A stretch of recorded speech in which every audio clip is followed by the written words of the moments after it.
In this lesson, we're going to be going over using resources. There is a variety of resources available on the web where you can do some reconnaissance on the target that you are engaged with. One good resource is Monster. Now, Monster, if you're not aware, is a job searching website. You may be wondering why we're going to go to job searching websites to research information about an engagement or a company that we're working with.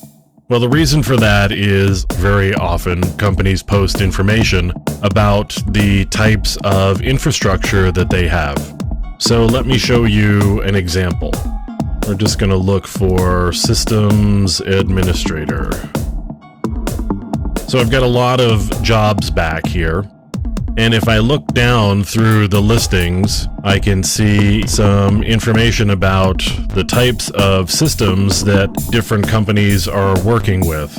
So here's an example here. I happen to know that CyberCoders is a headhunter, so it's unlikely we'll find the company name here, but we can pop this open.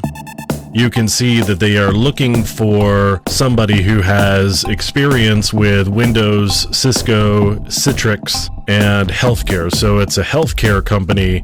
It's using Windows, and they're also using Cisco probably for their network hardware, and they are using Citrix for probably some sort of virtualization solution. So that's a lot of information that we now know about this company. And if you were to plug in a particular company as well as a job like systems administrator, you could turn up all sorts of information about the types of infrastructure that they are using.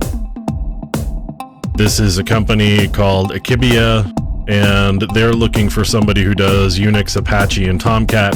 So there's another company that's provided information about the types of systems that they use.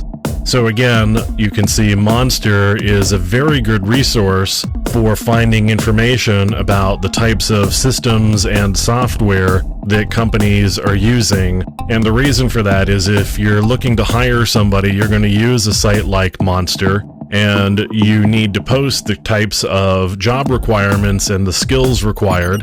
And so if you start looking around for a particular company and you look for the right jobs, you're going to be able to find out the types of systems and software that they are using in-house. Often, in addition to the Apply Here button, you may see an email address at the bottom, and sometimes it's something like HR or jobs or careers, but occasionally you'll see an actual recruiter's email address, and that can provide you some information about not only that user or that person, and you may be able to use that down the road in some sort of social engineering attack, where you can pretend to be that person, where you have their name and also the position that they hold. You can also make some determinations probably about email addresses for other people in the company, and you may be able to use those as well. If you go to LinkedIn, you're going to find the same sort of thing where people who have previously worked at that company are going to list the types of experience that they have, and you may be able to figure out, again, the types of systems and infrastructure that that company is using.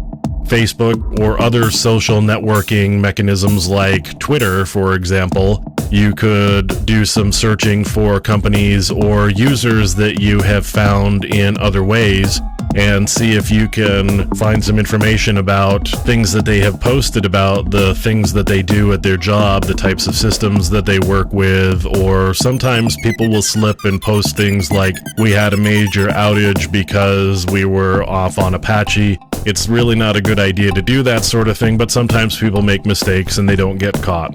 So there's all sorts of resources available on the web to find out the types of systems and software, as well as information about users and people within different companies, and you can use that to your advantage when you start looking to exploit vulnerabilities down the road.